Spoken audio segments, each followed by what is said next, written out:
Stel die dat bloß fair. De rijke regieren over de arme en wer dat borgt, es dem ziens geloof, der am dat borgt. Sprecher 22, Vers 7. Wann wir Jesus Christus ans Leben gegeven haben, haft hij uns geraten und sogar mit am Taub te Oven gemacht. Wat hab wir dann für ein Recht, einen neuen Herrn zu sehen, dem von hier an zu dienen? Dat stimmt bloß nicht taub und ist auch nicht moralisch. Wir singen jeren so ne Leider aus, ich gebe dir mein Leben, Jesus. Aber wer gibt mir das Recht, dass ich mich für etliche Jahre ein Sklave von Mammon mag?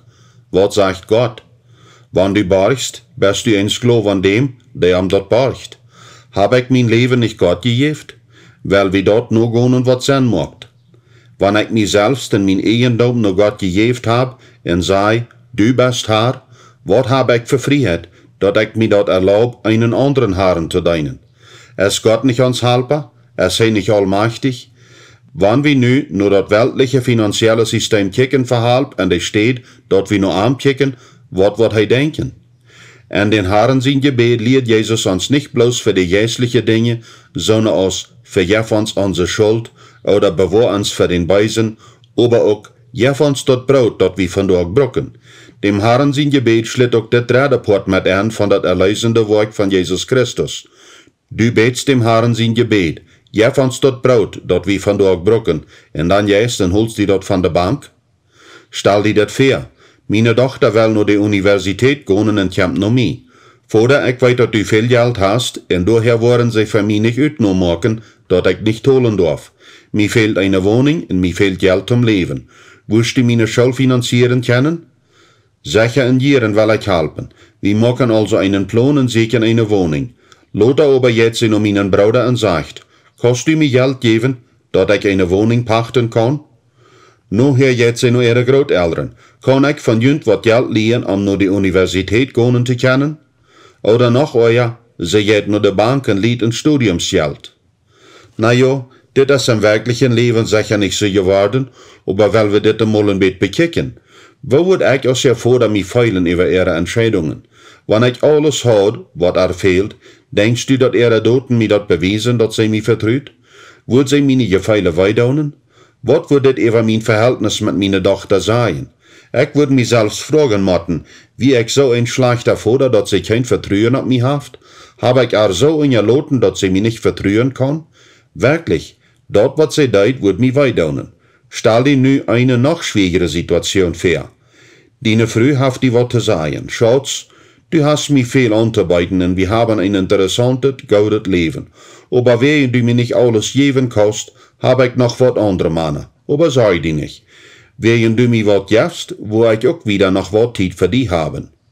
Würde Eifersucht die nicht bei dem Korken bringen? Und wo behandelt wie Gott? Ich allein sehe der Herr jün Gott und mit keinem anderen taub. 2. Mose 20, Vers 5. Können wir Gott seine Gefeile verstehen? Geld ist nicht bloß eine Rechenfrage. Geld hat mit Verhältnissen zu tun, und Jesus will, dass wir allein arm vertrauen. Gott ist ein übersicher Gott. Vielleicht mag ich Wort von jünd Leser anmaglich feilen, aber haltet im Sinn, dass die Wahrheit sich einmal anders feilen kann als ans Gewissen. Dit ist da wenn das Wort Gottes dem Mut verreicht und anrecht ist, in immer seinen wird. Dat Gewissen geht anzulieren.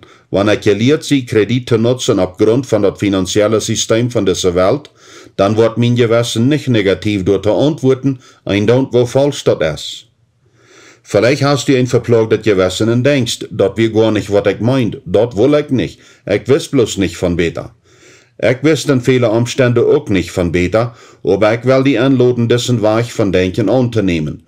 Gott ist mein Vater, er will mir alles geben, und er hat keine schlechten Gedanken.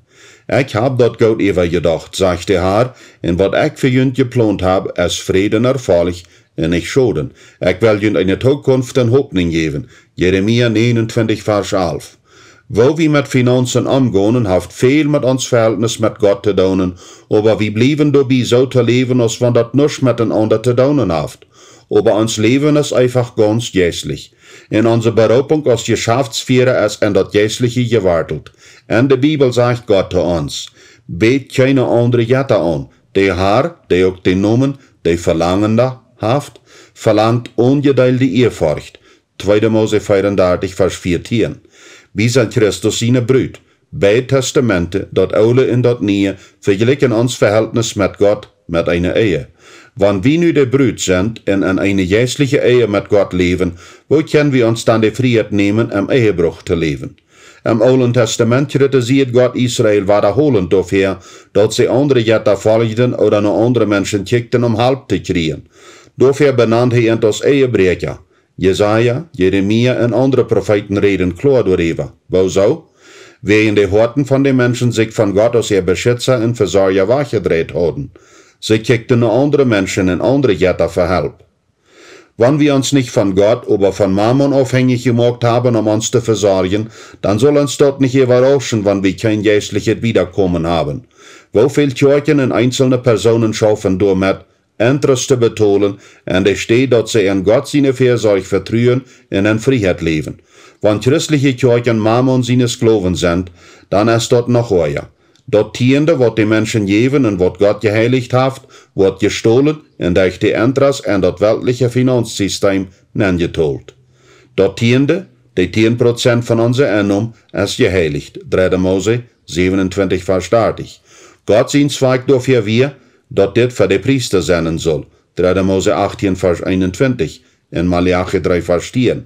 Und nu seht wie halb wie Mammon, und dann nehmen wir das Tiende, was Gott sind ist, und stehlen uns dort, Interesse zu betonen.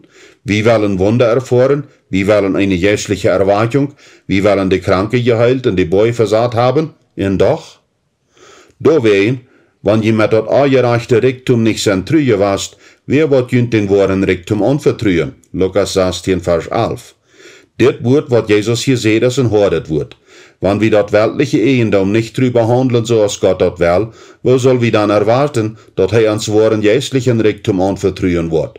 Wem nicht mit die kleinen Dinge zu trühen geht, den wird nicht mehr anvertraut worden. Kann das die Ursache sein, dass wir in der modernen Welt meist nicht eine geistliche Erwartung erfahren können? Wieso erfahren wir in unseren Kirchen so ein einteiliges Christentum? Wunder passieren in Afrika, in Südamerika und irgendwo in der Welt, bloß nicht hier. Wir haben denselben Gott, denselben Glauben, bloß die Wunder passieren nicht. Kann dort was mit dir zu tun haben?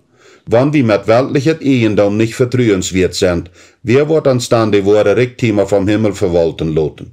Das geht um mehr als Geld. Das geht um uns Verhältnis mit unserem Vater im Himmel.